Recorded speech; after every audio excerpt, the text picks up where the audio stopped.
First 10 seconds, we're live on live, guys. Tonight, I've got a very special show. I got Thomas. He's normally behind the scenes. We're going to be breaking down a deal that's going to close this Friday. I didn't think we were ever going to sell it. We overpaid for our private capital. I'm going to show you how we sourced that to get out in the boonies. We might have overpaid for the money, but we hit a lick on it. A wholesaler made 10 grand on it. We only make like 4 grand on it, but it doesn't matter. It doesn't matter to us at all because we literally only have a couple hours in the deal. We're also going to call back some sellers that are very unreasonable in their prices. Your sellers, not my sellers. And when we do that, we're going to negotiate the price down. I did this the other day on Roughneck Real Estate. It's a brilliant strategy. You don't want to miss it. I use it every time I negotiate a deal. Tune in. We'll be right back after a word from our sponsors. Propelio TV is sponsored by Batch Skip Tracing, CreativeCashFlow.com, Think Multifamily, Lifeonaire, and Noble Mortgage and Investments.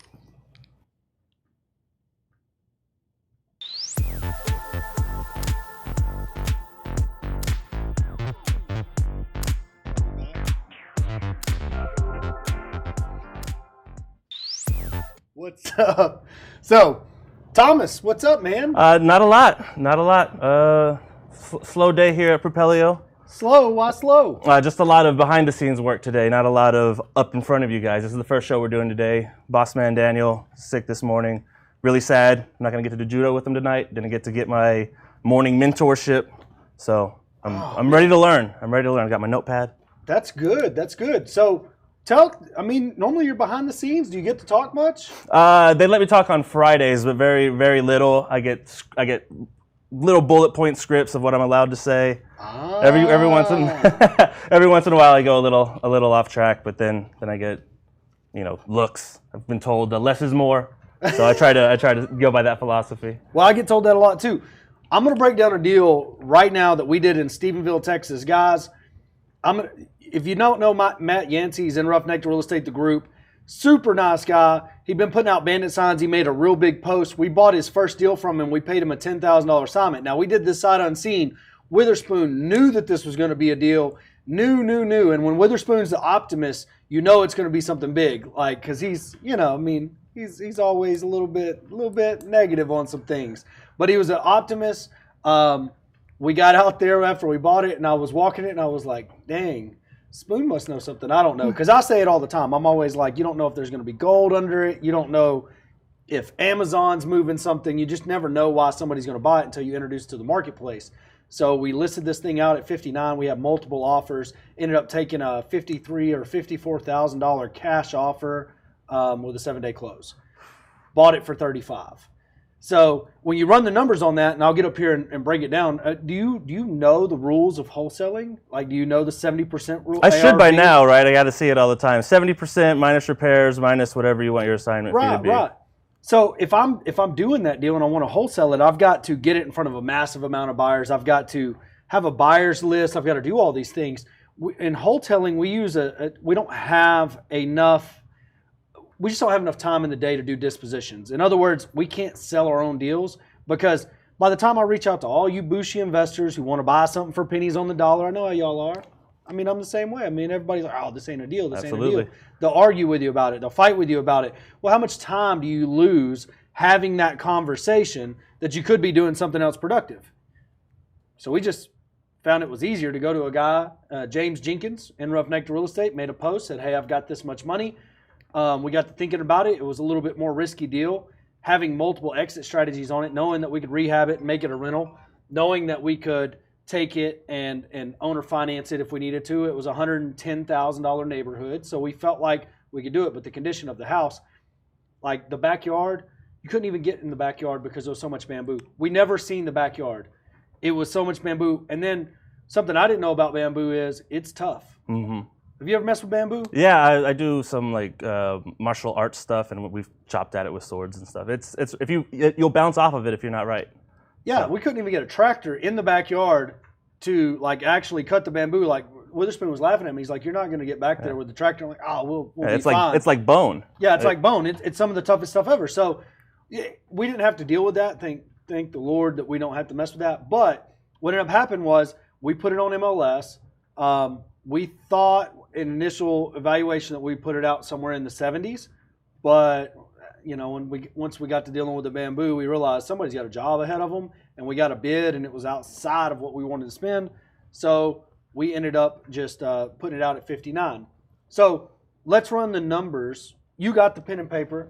You got your calculator ready, or you can use mine. All right, I'll use yours. So let's run the numbers on this. A $35,000 purchase price, which we ended up, it's about a wash this time of year because they prorate the taxes and everything. So even when you're paying all the closing costs, once you're midway into the year, because they prorate the taxes, you end up basically at a $35,000 loan value. So we end up buying it for $35,000. We're all in at $35,000. We've got a contract for $54,000, okay, which we'll have to pay closing costs out of again. So 54? Yep. So what percentage ARV deal, if 54 is 100% of ARV, even though it's a 110 house, okay, we bought it for 35 and sold it for 54. How did we do on that deal?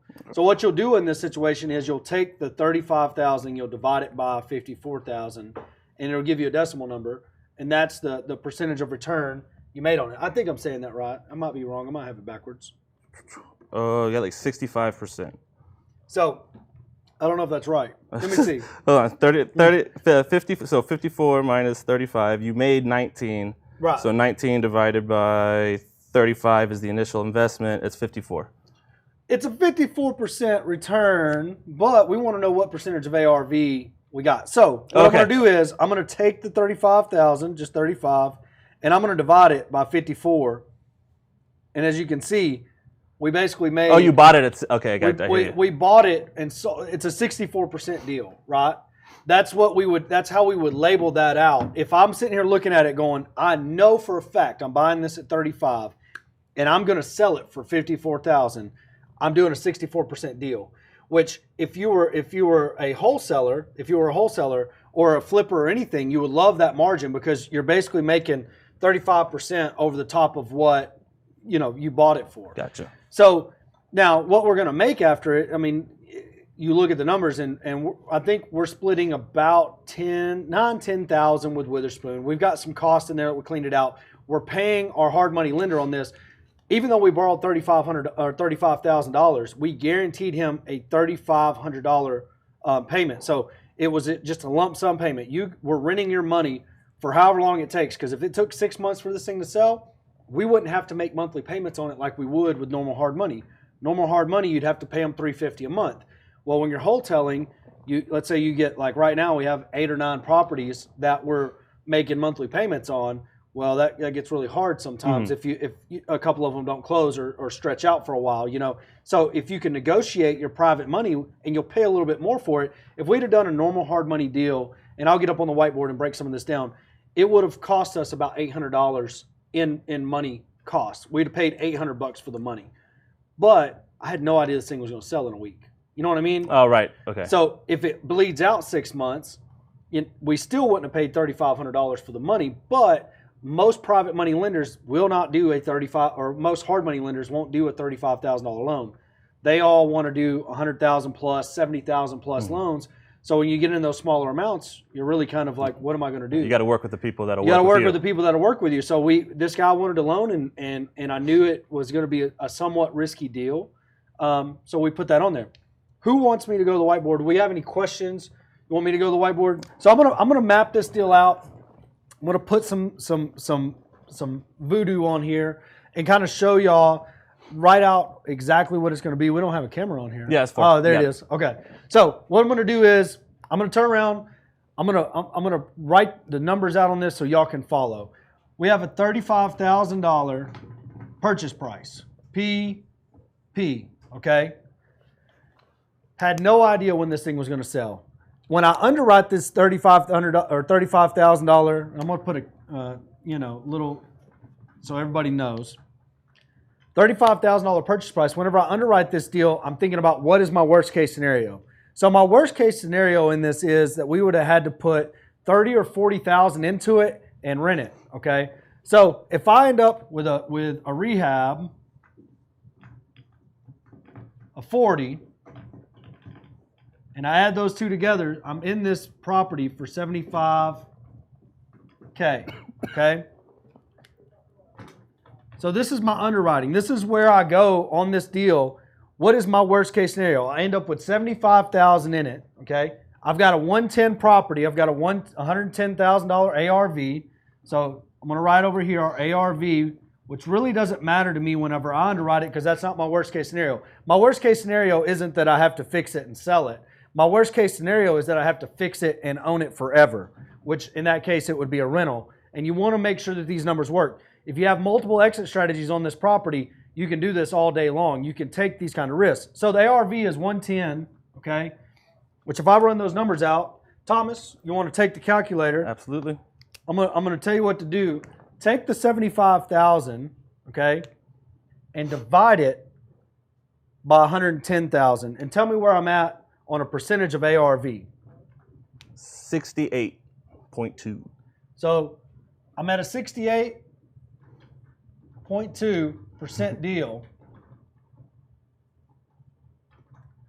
in my worst case scenario, which if you were flipping that, it would be okay. But Stephenville, Texas, isn't a flipper's market. It's not a hot market. You're not going to sell it real fast. The reason why this property sold fast because it was pretty close to the college, I mean, almost right next to it, and somebody is buying this thing to rent it. 90% of your buyers as a wholesaler are always going to be buy and hold buyers. If not, you're selling to the wrong people because flippers, they need big margins. They got to take big risk. If you're selling to buy and hold investors, they'll buy 1 or 2 or 3 a year. They're working a W-2 job. They're setting up for their retirement. They're not looking for the quick bang. So, did the purchase price include the assignment fee? Kelly, Saunders, yes. That $35,000 include the assignment fee. Matt Yancey had this property under contract for $25,000. He got the lead from a BANDIT sign. Understand whenever I'm saying BANDIT signs, he didn't have to negotiate that at all. He went to the house. What do you want for it? 25 contract, calls us. We wanted to buy Matt Yancey's deal to get him that first. We buy a lot of first-time wholesalers deals in these areas where nobody else will buy because we know what that first $10,000 check means for them. We know that if we get them some seed capital, they're gonna have more money to buy BANDIT signs, more money to market, and they'll be able to bring us more deals that we'll be able to do this on. So this is my worst case scenario. I'm at a 68% deal. Anywhere in the Metroplex, they're selling at 80%. I'm at a 68%. Now I might have a little bit higher days on market, but that's if I'm looking at it from a flipper.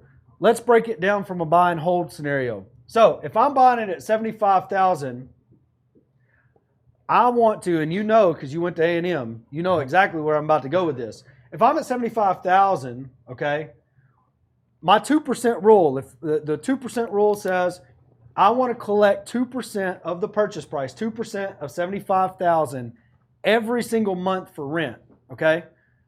My man, what is 2% of 75,000? You can do that off the top of your head. You got an Aggie education. 750. That's 1%. Oh, okay. Times Okay. So seven. Oh, times 2. Gotcha. 100. 1,500. 1,500. So look, hey, now I've been doing this so long, I know. So I need $1,500 a month rent. Okay. I'm gonna put my little sign, and it's a 3-bedroom, 2-bath, which helps. Okay.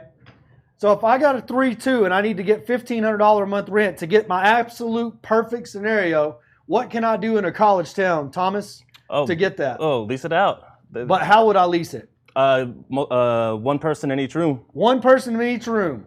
So being in a college town gave me a little bit of an edge when I'm underwriting this because I know that I can get 3 college kids in here for $500 a month each room. Easy. And do individual leases. And they got that backyard with their own bamboo. They might be able to tow them in a little path and grow them some weed out there in the middle. The bamboo might actually become an asset. So that's my worst case scenario. But what realistically do I want to rent to college kids? They're going to be a little bit harder wear and tear. So where do I need this to come in? And it ended up coming in that this thing would rent from anywhere from $1,000. And I'm going to write rent above this so we know. Okay. So those that come in late will know. So that's college kids. Okay. If I'm going to rent this to a family, I could get anywhere from $1,000 to $1,200. Okay. Which, if you're getting $1,000 to $1,200 on a $75,000 purchase, take 1,000 and divide it by 75. I gotta look at my phone. Don't worry, we're off screen. Not anymore. There you go. What we got? Come on, phone. It knows you were trying to get in. So, anyways, what's 1,000? Because this is my worst case. This is my lowest number. Divided by 75,000, or 1 divided by 75. It's 1.3%. So it's a 1.3% rent deal, which by most people's standards in the Metroplex, I mean, most people in the Metroplex are buying a 1% deal. You obviously don't want to go to Stephenville, Texas, and overpay. But with it being next to the college, you can bank on appreciation. You can bank that, I think Tarleton's a state-funded school, so it's probably always going to be there. Is it? It's not private. What's that? It's not private. It's different. I don't know, but it's always going to be there. So, and somebody's going to always want to rent. This location on this really blew my mind because the condition of the property, when we went out there, I think yesterday, it still smelled like cat pee. And I mean, honestly, we didn't even get it all the way cleaned up. I mean, I'm kind of amazed. I was shocked. Out of all the things we bought in the last 2 weeks, we closed on 9 or 10 deals. This was my bet that was going to stay on the market the longest, and it's the first one under contract. We're probably going to get an offer on a duplex here pretty soon. We're probably going to get an offer on some of our mobile homes that we put out. But this right here was completely shocking to me. This is how I underwrote the deal, though. This is how my mind works. Now, for those of you that got in late, you'll have to catch it on the YouTube replay, #replay in the comments. Guys, again, this is Propelio. If you're not a customer, become a customer, because this is what we're going to be talking about. Now, if you're on this stream right now and you have a deal, it might be somewhere, I don't really need to know where. I mean, I need to know a town. But if you're having trouble with a seller and you needed me to renegotiate it, I did this live in the group, Roughneck Real Estate, the other day, and it was great. It's actually one of my favorite things to do because now you have a seller that you want to sell. We can't agree on price, and we need to get it down, $10,000, $15,000 to make it a deal. I want to try to do that for you live tonight. So slide those in my inbox. We got my phone out. We're going to go in there. We're not going to dox your deal. We're not going to steal your deal. We're going to renegotiate it for you. We're going to pretend to be your partner, I guess is the way to say it, and we're going to talk to them. So any other deals you want me to break down, we got the whiteboard here. If you've got a question about numbers, put it in the comment section, and we'll jump on it. So, Thomas. Yes, sir. You have a cold call? Do I have a cold call? No, have you ever cold called? Oh, no, man. It's, no. Do you want to? We can, yeah.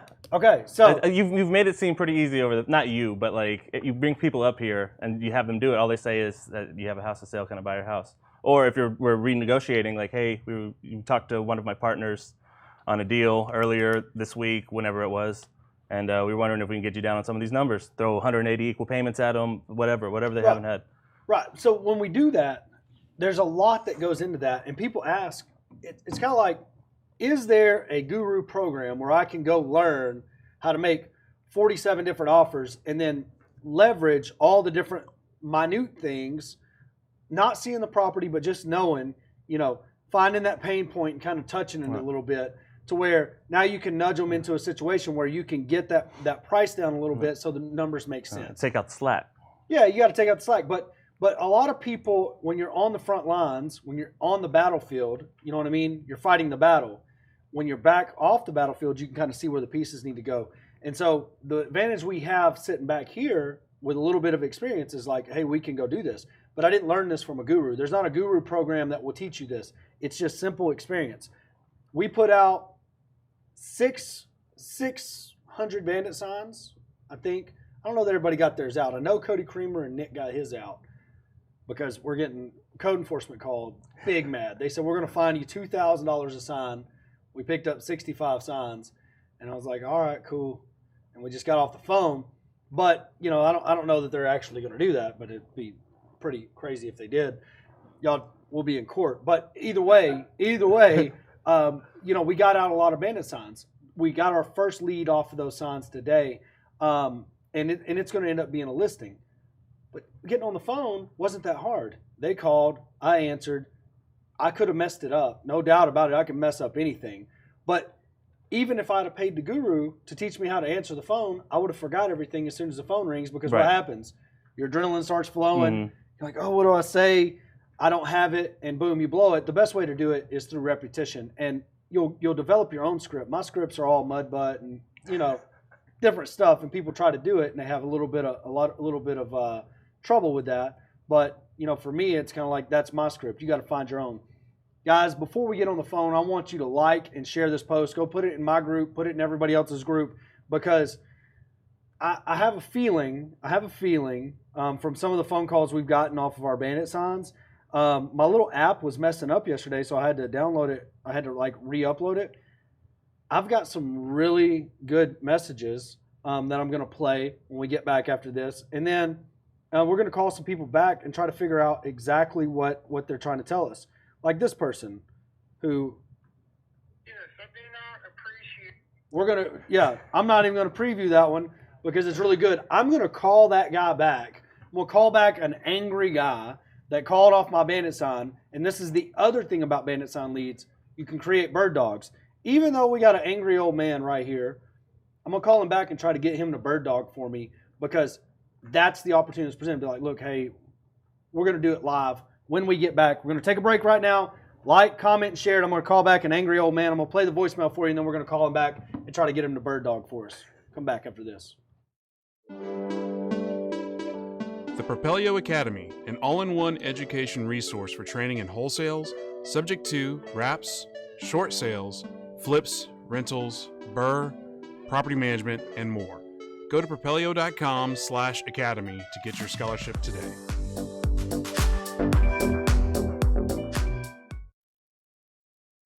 Propelio.com. What does Propelio offer? Lead generating websites, access to true MLS comps, off-market lead lists, and deal alerts. Get them all today at propelio.com. My mic is hallway-ish. Is it better now, Ryan? We'll see. We'll see. So we're about to go hot on this mic right here.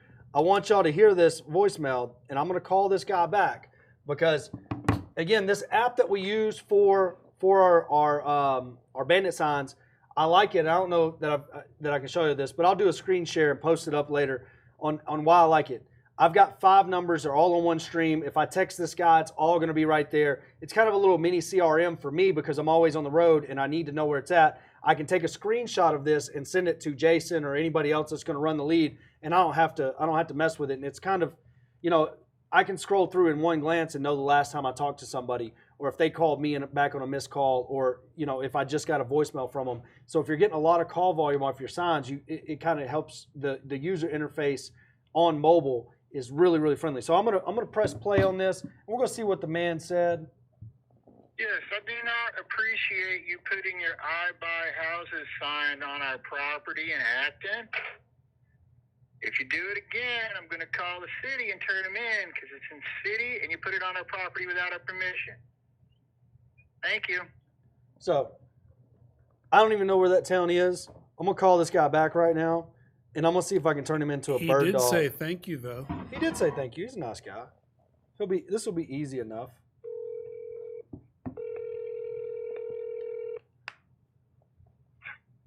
Hello? Yes, sir. I think one of our people on our team accidentally put a Bandit sign out on your property the other day. Yes, I did. Yes, sir. I just wanted to call and apologize about that. I appreciate that. Kind of what we do is we're looking for vacant houses and people who are looking to sell, and that's why we go out and put the signs out. I've got a 5-year-old daughter, and that's the main way that we earn a living. So we don't mean to inconvenience people by any means. We're just out here trying to earn a buck, trying to feed our families. I understand. Like I say, I just didn't want it to happen again. Yes, sir. Yes, sir. You don't know anybody that might be looking to sell, do you? No, I don't. Not right now. Well, if you run across anybody, would you please pass my number to them? Sure, if I do, I'll let them know. I appreciate it. Thank you, sir. Thank you. You have a great day. Yes, sir. You too. I'm a vibey person. What was your vibe on that dude? Probably a dad of some sort. He was. Grandpa, maybe. If I could have spent more time with him, I felt like like if we could have started talking about fishing or hunting, Mm-hmm. like 2015, Corey, we talked for 2 hours because I had 2 hours to give to him. And at the end of the 2 hours, we probably know 5 vacant houses. I wouldn't know what to do with them. Wouldn't know how to negotiate them. But those conversations and bandit signs, because you'll have people call you off your bandit signs that say, hey, I want to rent a house. What do you tell them then, Thomas? Well, try to sell them one owner finance. If I got one, I'm going to try to sell them one owner finance. But I'll also tell them, if you know where there's a vacant house, I'll buy it, fix it, and rent it to you. Turn them into a bird dog. Now they're looking for vacant houses. If you send me a list of vacant houses, if you can find me a list of vacant houses, I know you're looking for a place to rent. I'll put down your security deposit for you on your place to rent if you send me 100 vacant houses.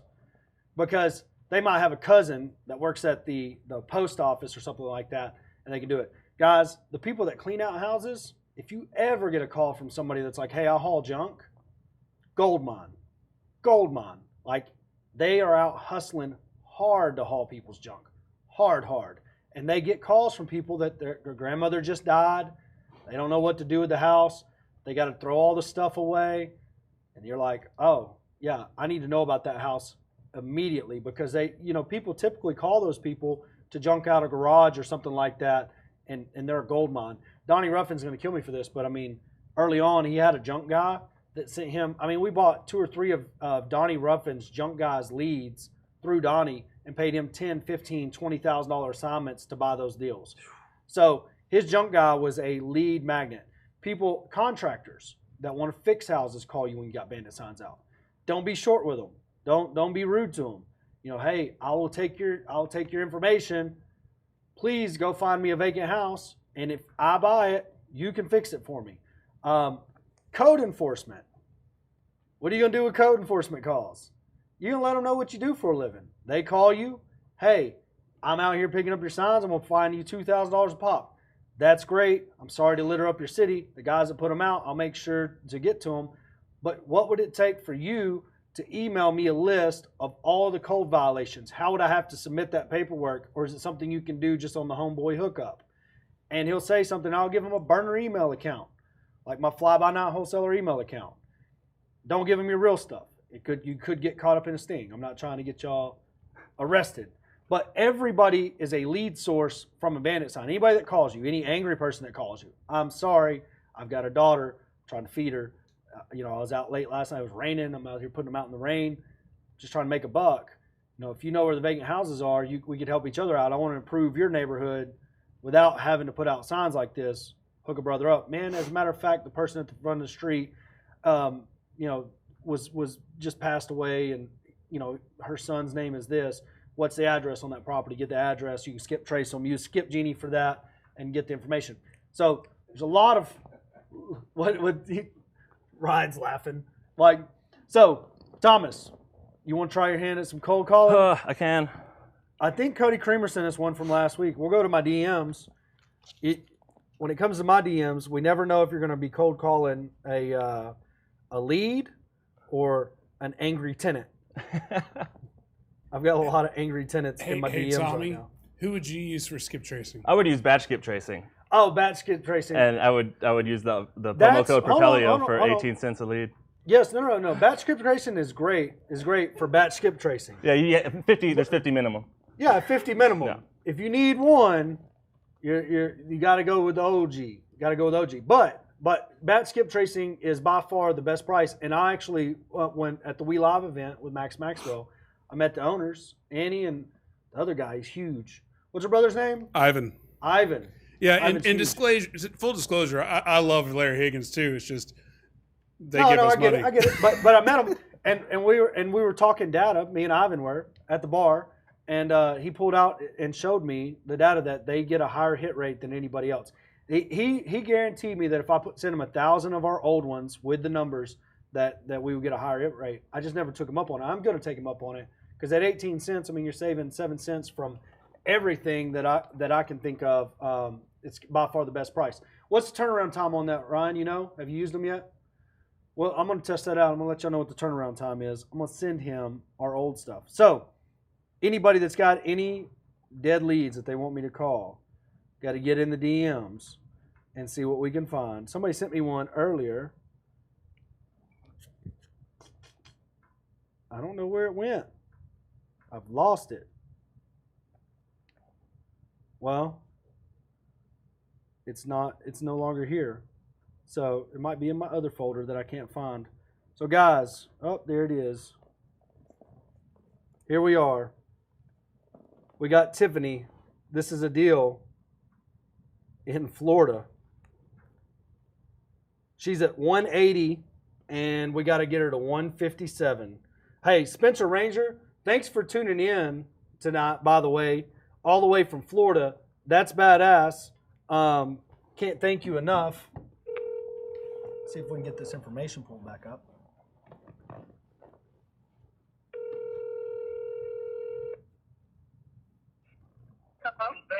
Hey, Tiffany, this is Corey Thompson. I've been working with Spencer a little bit. I'm calling to talk to you about your property in Palm Coast, Florida. Okay. Yes, ma'am. What's the deal with it? How much are you looking to get? This definitely got it offered me of 155, I think. Yes, ma'am. Oh yeah, 190. You're trying 190? Yes. How good a condition is the property in right now? You're welcome to go inside of it. You went inside of it. I haven't been there yet. I'm working out in Texas, and I was kind of doing some research on the neighborhood, and anyways, I have a hard time with the 190 price tag, but I do have right now. We did free up some cash, and 157 wouldn't be a problem for us at all. We could probably close on that in a few weeks if we could get it there, but I just don't happen to have 190,000 right now. Okay, I mean, me selling them is not a major issue for me. I mean, I'm not like desperate for the cash. I can't sell my house for $155,000. Okay. If we do 190, is there a possibility that you could carry a portion of the like basically be the bank? Like, would you be interested in helping us out like that? So we give you some money down and then give you 180 equal payments. What that mean? I don't know what that means. So like if we could give you 10 or 20,000 down, and then pay the rest out over time, and then we can go in and fix it and repair it. And when we sell it, you get paid off, and you're basically the bank at that point in time. Would you be interested in something like that? Okay, let me do some investigating. Wait a I'm gonna call you when I'm not around my family. I'll call you back. Yes, ma'am. I appreciate your time. Thank you. So there's a theory in this, Thomas. Your price, my terms. My price, your terms. You know what I'm saying? Yeah. There's a difference between price and terms. So if I've got a price in my head, can we give them that price on our terms? In other words, what I just offered her, and she's a nice lady. I mean, I'm not calling her dumb, but 180 equal payments is a interest-free loan. Mm-hmm. So every dollar you pay goes towards the principal amount. Now think about it from this side of things. If you bought that house with a hard money loan, you're only going to be paying interest. You're not going to pay down any principal, okay? So your holding costs, if you work on that property for 9 months and you pay $1,000 a month, you've got $9,000 in holding cost. Where if you do it the opposite way, you buy it on an interest-free loan, okay, that $9,000 goes straight to the principal balance, which means you're essentially paying $9,000 less for that property, because it doesn't matter whenever you get ready to sell that property or rent that property, whatever, that line item, that expense that you paid in holding costs every month is still an expense. So you might have bought it for $150, but by the time you pay 9 months worth of holding costs, you're at $159. You know what I mean? Mm. Now, the spread on this is a little far, and I don't know what it would do on the owner finance market or any of those things. I have no earthly idea, and I don't know what the exit strategy is if you're looking to flip it or buy and hold. But if you're a buy and hold investor and you can negotiate an interest-only loan, the amount, or not an interest-only, but an interest-free loan, a 0% interest loan, the amount that you can pay for the property goes up exponentially, because if you're paying $1,000 a month, you're paying $12,000 a year down on the principal balance. And you don't ever mention the interest when you're floating that, right? Yeah. Never. It's always 180 equal payments. Now, if it's a tired landlord, they'll understand interest. They'll always come back with some sort of interest, but you can bump them down on that. The big deal on that is, if you can get that negotiated, you can basically overpay for property. I don't know if y'all are in Roughneck real estate, but Jamie shows us how to make money. His name used to be in Russian, right? Yes, we couldn't be able to read it. Yeah. I still don't. Jaime, Jamie, I don't know. Like, I can't wait to meet the guy in person.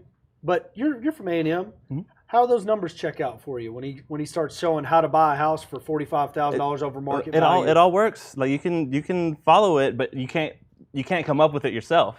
Right. But the logic's there. Like it's magic.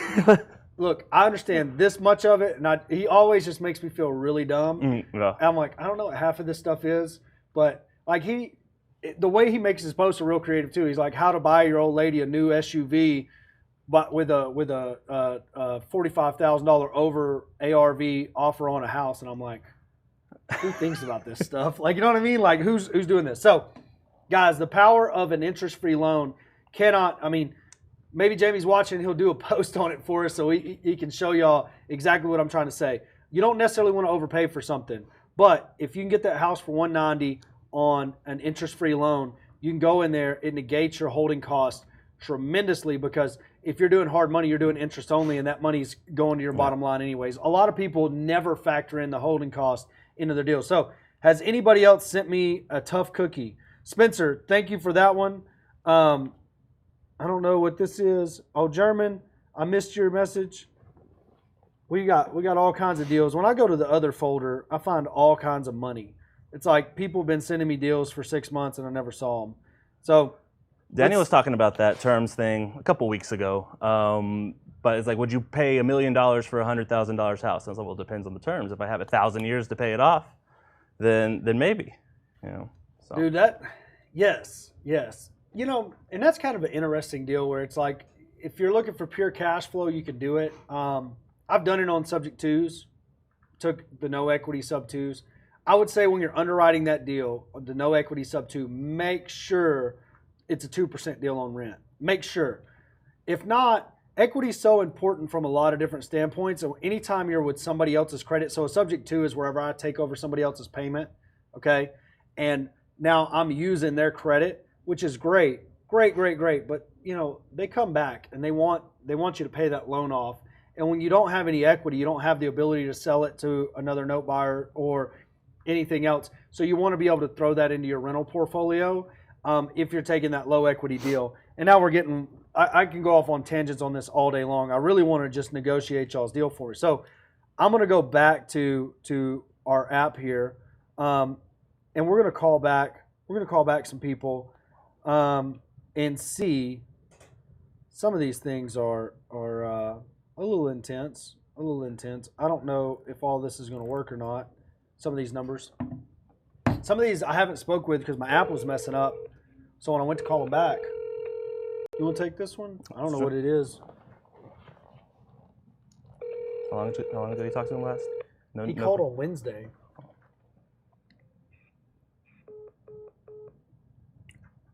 All right, we'll call him again.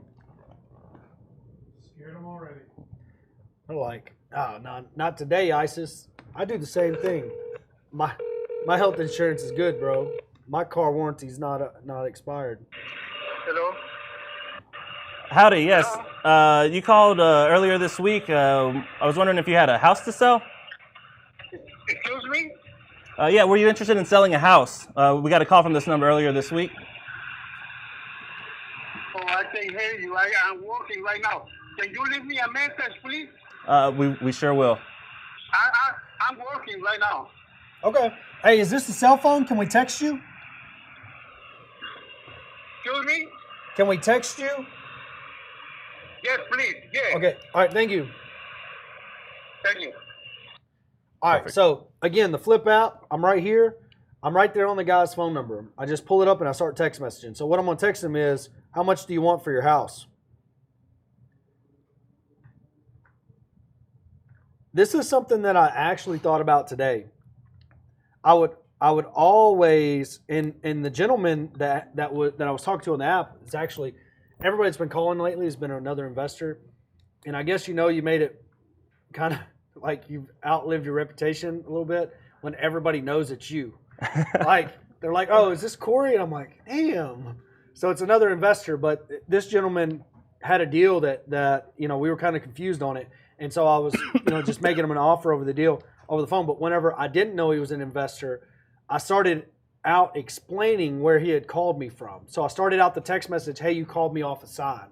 Completely unnecessary part of the message. Completely unnecessary. Just, how much do you want for your house? Mm-hmm. They called off a BANDIT sign that says we buy houses, right? Why tell them where they called from? How much do you want for your house? Why do you think I'm code enforcement. Okay, I'm a contractor, right? It doesn't hurt anything if they don't have a house, but if you go, hey, you called me off a sign, it's just irrelevant information. Like, get right to the point. Like, it's kind of like, I don't know, I'm not on any dating apps, but if I was, I'd be on Farmers Only, and a girl messaged me first, I'm not going to be like, how's your mom and them? I'm going to be like, when can we meet up for coffee? So, Richard Ortega, what app is this? This is the Flip app. FLYP, gives you 5 numbers. So the way I run the app is, if I've got Thomas putting out signs for me, I get him his own number, get him his own signs. If I got Travion, I get him his own number, I get him his own signs. That way I know who to pay as it comes in. Same thing with Ryan. And now I've got 5 different numbers on 5 different signs, and I can change them out and shit can them and, go to any numbers, but I can only have 5. And within the app, the cool thing that I love about the app is the conversations right here. It's all 5 numbers. They're just color coded. So I know, and I've even got the deals named. I've got Jeremy, which was my brother's sign number, and Brandon, my best friend that works in the oil field. I got Hotline Bling, which was one that we were doing direct mail on at the time. And then our foreclosure line, which we only marketed to foreclosure, and then divorce line, which was the one that we did only marketed to divorces on. Now they're all going to BANDIT signs. We're all going to get different BANDIT signs. That way we can grow our team. But the cool thing is, when I get ready to communicate with them, it's all right there. I can look and see that I have a missed call, which that was me calling from somebody else's phone to make sure it would ring. And I can see I have a missed call right here, but I think that's somebody calling off a Facebook Messenger. I don't know. Oh, that's a lot of numbers. It's a lot of numbers, but we'll call it back right quick and see what it is. It's probably somebody trying to sell me health insurance on my own spam line. But it's Flip, FLYP. That's the app. It costs $80 per line per year. But what did their message say? What, this one? Yeah. It didn't have a message. It's got a V in it. Press 1 now to continue this call in English. Cool. Para continuar en español. We're sorry, you are out of our coverage area. But as a thank you for calling, please stay on the line for a chance to win $1,000. Please press 1 for a free chance to win $1,000 today. Okay. I had a question on, so you were saying never burn old numbers a couple weeks ago, just in case someone calls them. Mm-hmm. Does having only 5 numbers at a time interfere with that at all? Or how long do you keep a number? Or on this app, the reason why I use this app is because its mobile interface is real easy for me. Like right now I can see that I got a missed call on the foreclosure line from a couple of days ago. Don't know where that's coming from, probably coming from the internet. But I don't have to burn the numbers because I never get, there's never a reason to. Like I might change the person out that's putting out the sign, but that just means I changed the person out. Gotcha. It doesn't mean I've got to change the number out. If I got busted by code enforcement, obviously I wouldn't use that number anymore, but all I got to do then is change it. It would limit me, but there's a way, and I don't know how Jason Witherspoon does, where you could move that old number to CallRail or somebody like that and keep it up. What I like about, we ran ringless voicemail to these numbers, but I didn't feel like it was catching all the calls. And then the interface on mobile is almost impossible because it's all, now when you're taking a high volume, it slows you down. Low volume, it makes it faster because, you can take a call, it comes right to your phone, you can just answer it. We're going to call this person back that called on the foreclosure line. This is from our website, icanstopyourforeclosure.com. We're doing some SEO marketing a few years ago when we were big into sub-2s. and set up this website. It actually still ranks in one city in Texas, which is probably why this call came in. So possibly going through foreclosure, possibly wants to sell me some health insurance. Yes, sir. We got this number from a list of people interested in selling their house, and we were wondering if you were interested in selling yours. No, sir, I'm fine at this time. You're fine at this time? Do you know anybody that is looking for it, or do you have any other properties that you're willing to sell? No, sir, not at this time. Not at this time? Well, all right. Well, we're always looking to buy houses, so if you know of anyone that's buying some, send them to this number, and we'll try to take care of them. All right, sir. Thank you very much. All right, thanks. You did really good. That guy didn't give you much to go off of, personality-wise. Right, yeah. You know what I mean? Yeah. It sounds like he's watching Wheel of Fortune. He's just hoping the guy wins $1 million. Yeah. And we're just ruining his evening. You know that, what I mean? that could be me. That could be me. That could be me. Not knowing why he called because it's not coming off a bandit sign. Yeah, he could have just missed. Yeah, I didn't want to mention foreclosure, right? Because that's kind of something, don't mention the pain points. Kind of let them bring it out if there is one. But yeah, I don't know. I say I'm not abrasive. I'm not abrasive to strangers. Yeah. I'm like, it in a foreclosure situation, sometimes asking doesn't hurt because, there's a lot of denial there. So I'm getting text messages from Pat. I think what it means is, Welcome to Global Star. You've reached a number that... See, these get spam calls all the time. All the time. Like this one is a call from California. So I don't have a clue what it's going to be. It's really funny how these calls come in. Yeah, nothing.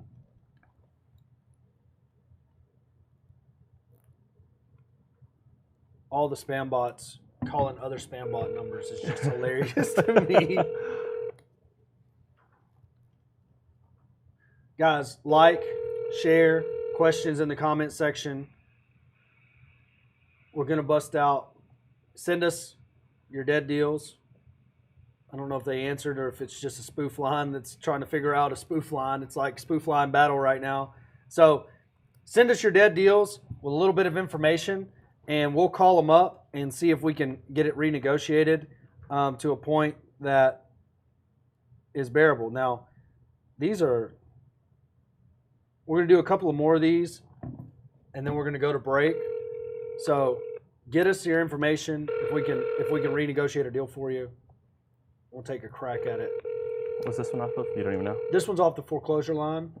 Honestly, this app was messed up. So when I swapped phones, Emery's got my old phone. All the calls were going to that other phone. I didn't know it. So, no.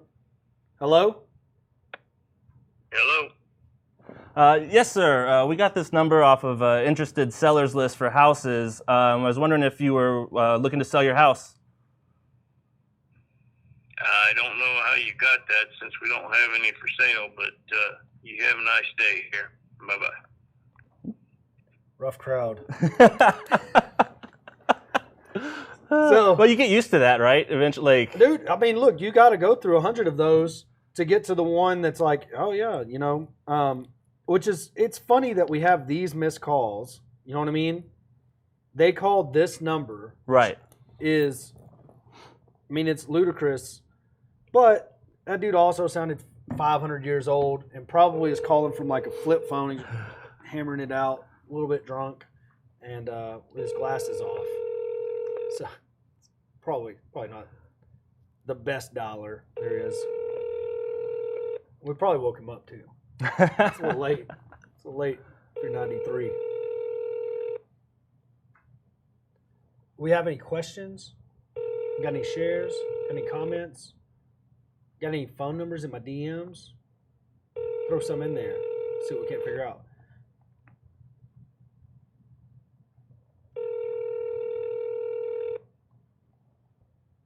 We'll give up on this. I don't know how many of these are real numbers. Do you ever scrub these against those litigation lists? Or have you ever gotten bit for that at all? That's an interesting topic. Somebody came in the other day and said this kind of cold calling is not illegal. Right. Because we're sitting here dialing it from a phone.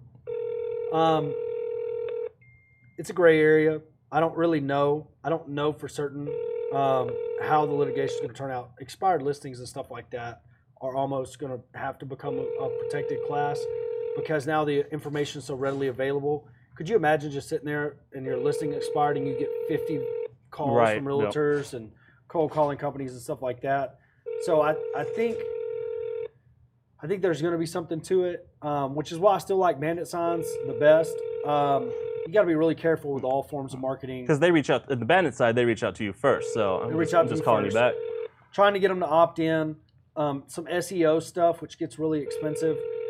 But, I mean, if you are brand new and this is how you don't have any money, you're not going to get in trouble for using your own phone line or an app that's just spoofing them. You're not going to get in trouble for it. I mean, you're just not. You're not going to be able to do enough volume.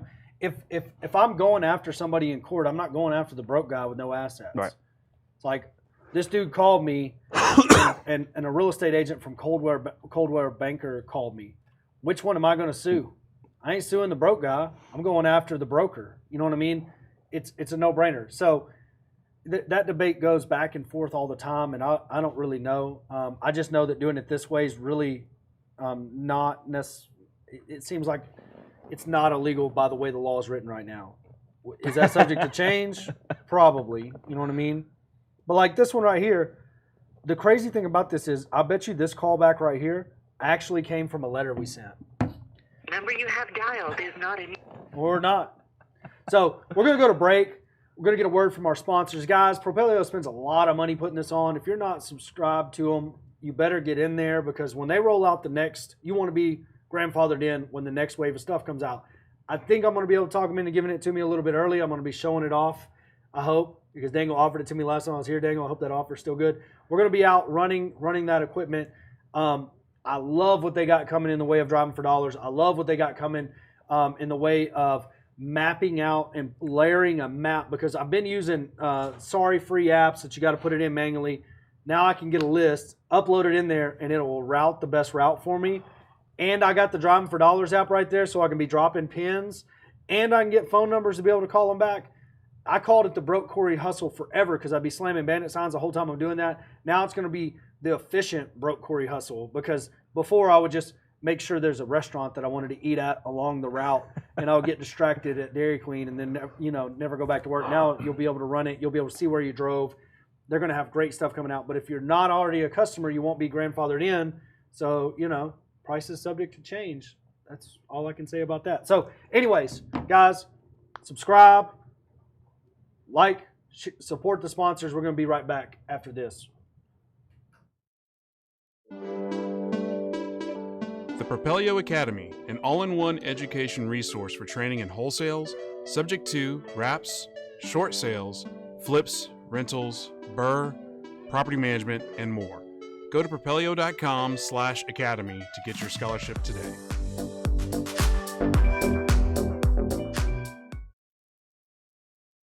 Propelio.com. What does Propelio offer?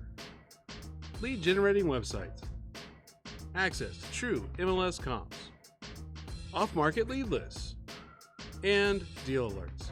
Get them all today at Propelio.com.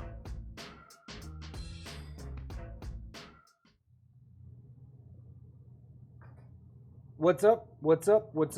All right, so go to the DMs. See if anybody's in there with a dead deal. I don't even know how to refresh this. Nobody's sending us anything. Let's go to the other. We ain't got nothing. Nobody watching has a dead deal. They don't trust us. They think we're going to snake them. Let's go to the Facebook and see what we got in there. If we don't have anything, Cody Creamer, we'll go to his text messages and we're going to call this dude back that's got a duplex because Cody has a bomb deal. Bomb deal. I don't know what he did with it, but I'm going to find old Cody. We didn't get to call him back last time. This is a duplex. This is going to be a savage negotiation.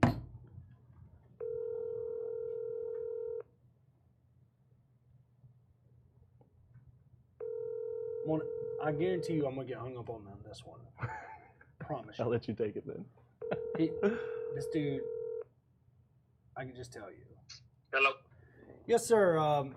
One of my business associates said you had a duplex in I don't remember the name of the town. Anyways, he said you might be interested in selling it. No, sir. Somebody's got the wires crossed. I've got a trailer park, and I'm not really interested in selling it. Well, look, we own 10 mobile home parks. Would you be interested in possibly owner financing it and hanging on to some of that passive income, but getting rid of tenants and toilets?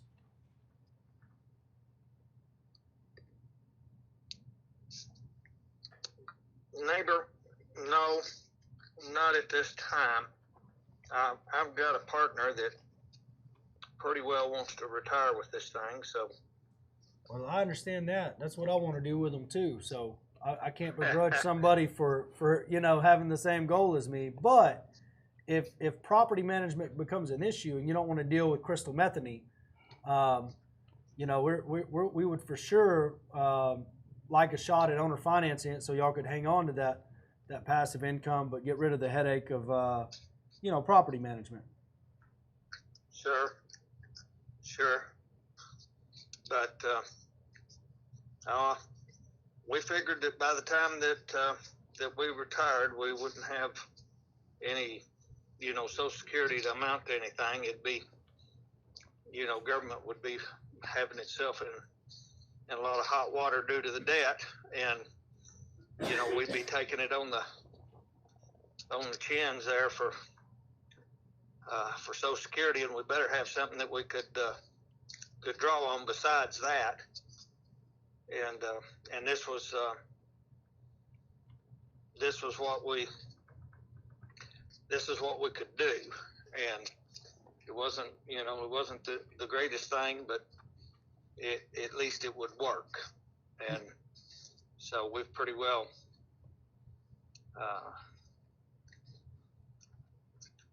give up 15 damn good years to get the thing stable and paid off, and I've been at it for 25 years, so I guess we better stick to the plan. Yes, sir. No, I agree 100%. We just bought one over in Tyler from a gentleman.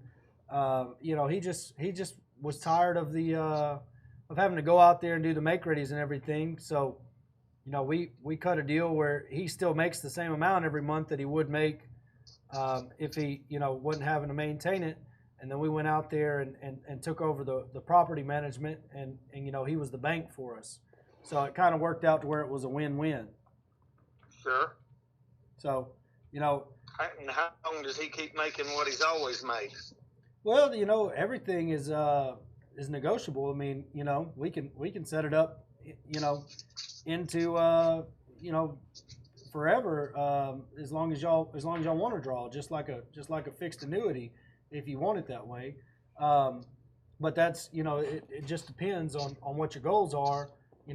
After once you pass on and all that, if you want your family to end up with a mobile home park.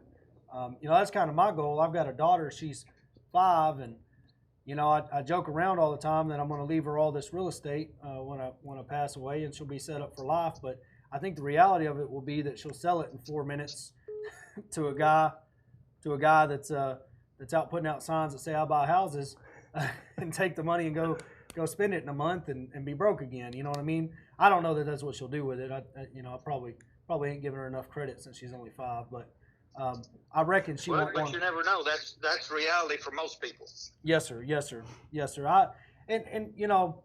But that's when we envision this stuff, we want to always want to look down to our kids. But in reality, they might not want to manage 10 mobile home parks like we did. You know what I mean? So. Right. It just really depends on what your goals are, but we could always sit down and talk about it, and in person, and look over some things and figure out something that works for both of us, because you don't want to necessarily spend your golden years replacing toilets in mobile homes either.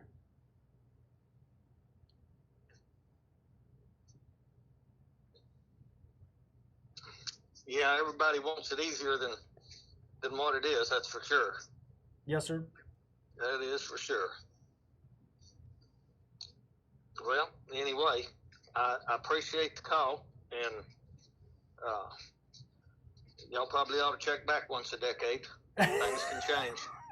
All right, I will put you on a once a decade callback. Appreciate it, sir. Uh-huh. All right, thank you. Uh-huh. Bye-bye. What do you think about that, Thomas? How long are you going to wait to call him back? Probably going to call him back when I don't have a lot of, when, not that this puts a lot of pressure, but we're on a time constraint. Right, yeah. When you can talk, you're going to give him 2 hours. Right, like if I put 2 hours into that and meet him in person, I feel like we can come to an agreement where it is. Right now, the building that we office out of, and I know he'll probably run across this at some point, but the building that we office out of, we want to buy it owner finance, and the guy keeps telling us, man, this is my retirement. And we're like, yeah, it can still be your retirement. We just want the building because it has vacancies, and we know we can fill the vacancies and add to the cash flow. So if we can buy it where he's still making the same amount of money he's making today, and then we get the cash flow from the extra leases that we can sign in our building, then it becomes a better deal for us. And we can build out, something like this or whatever we wanted to do in the space that we have, where right now we feel like if we invest a bunch of money and put a nice sound system or something in, that we're going to, if we ever lose the lease or find a building to buy or build our own, that we're going to have to do that all over again. So we're thinking long term on it.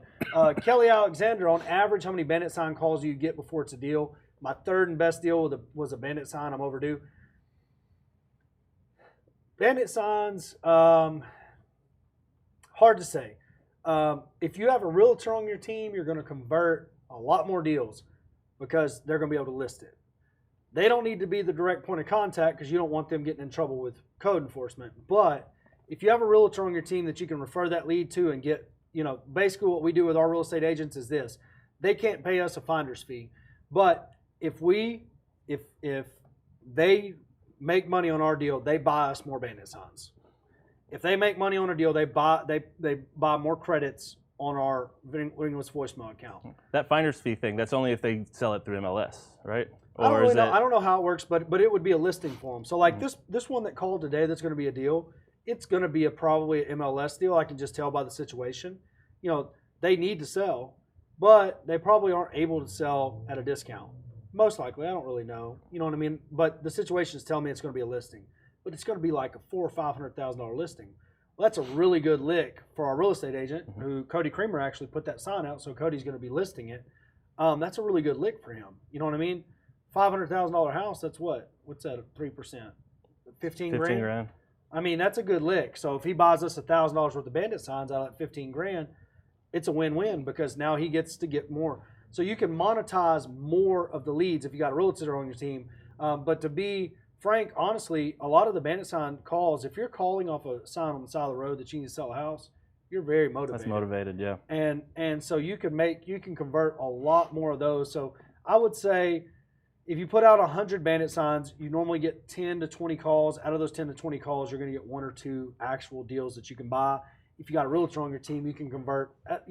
Every one of those calls that you're not turning into a bird dog is going to be somebody that wants to sell. So if you got a realtor on your team, you can bet 1,000 on that.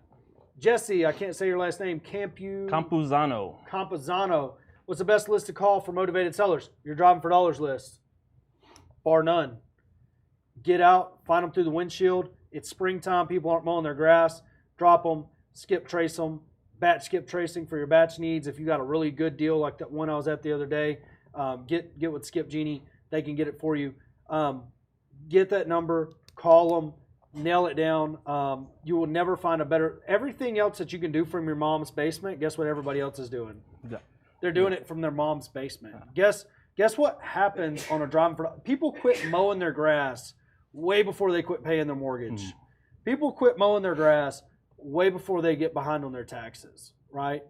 People quit mowing their grass and put a tarp on their roof and do all of those things before they decide, I'm going to let this house go. I don't give a shit about it. So if there's a trigger in a code violation or something like that, you're already going to see that by driving through the neighborhood and seeing the broken windows, seeing the soffit that's messed up, seeing the roofs that have tarps on them and stuff like that. That's like right now, property taxes in Dallas County and Tarrant County, I see it all over the state, they're just ballooning. Well, that's going to drive a bunch of people out of home ownership right there. Mm-hmm. They're not going to be able to pay their property taxes. There's going to be a lot of motivated sellers. But believe me, as they're seeing that, they're already struggling keeping their grass mowed. They're already struggling keeping a roof on it. They're already struggling maintaining that house because it's expensive. Anybody that maintains them, anybody that owns them knows it. So final thoughts, Thomas. What do you think about today? You think we did any good on our cold calls? I think I felt pretty comfortable.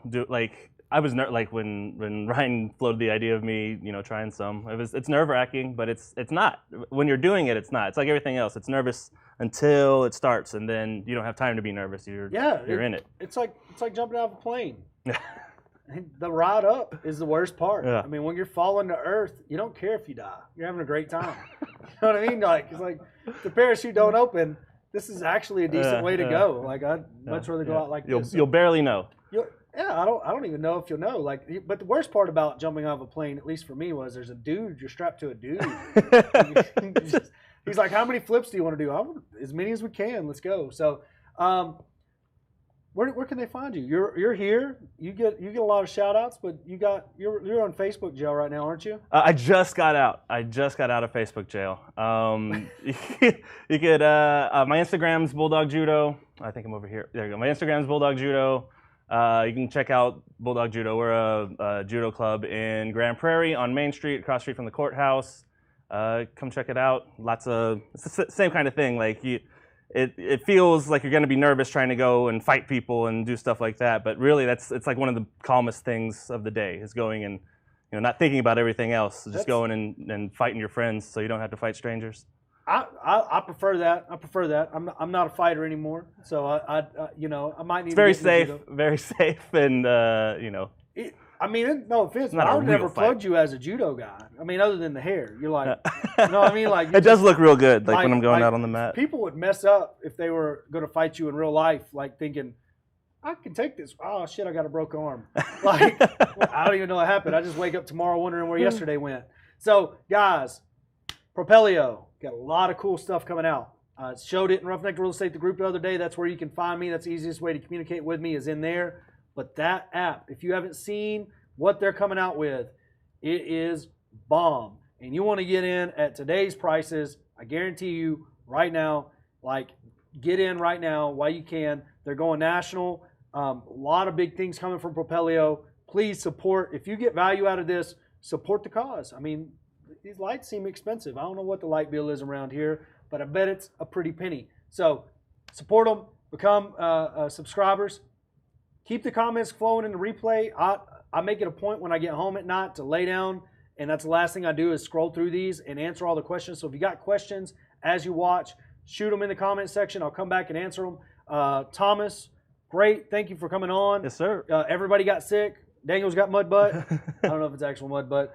All of my guests that were going to come on, the newbies, they got mud butt, so nobody could make it in, but we wanted to bring some value. We broke down a deal at the beginning, so if you tuned in late, go back and check that out on YouTube. We love the support, love everything that Propelio is doing, and if you do, please subscribe. I'll see you all next week at the same time. Propelio TV is sponsored by Badge Skip Tracing, CreativeCashFlow.com, Think Multifamily, Lifeonaire, and Noble Mortgage and Investments.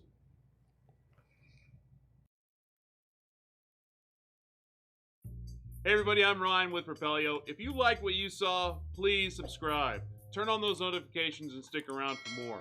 We have tons of content like this all over our channel. So if you want to learn more about real estate investing, stick around, watch Propelio TV, and we'll see you later.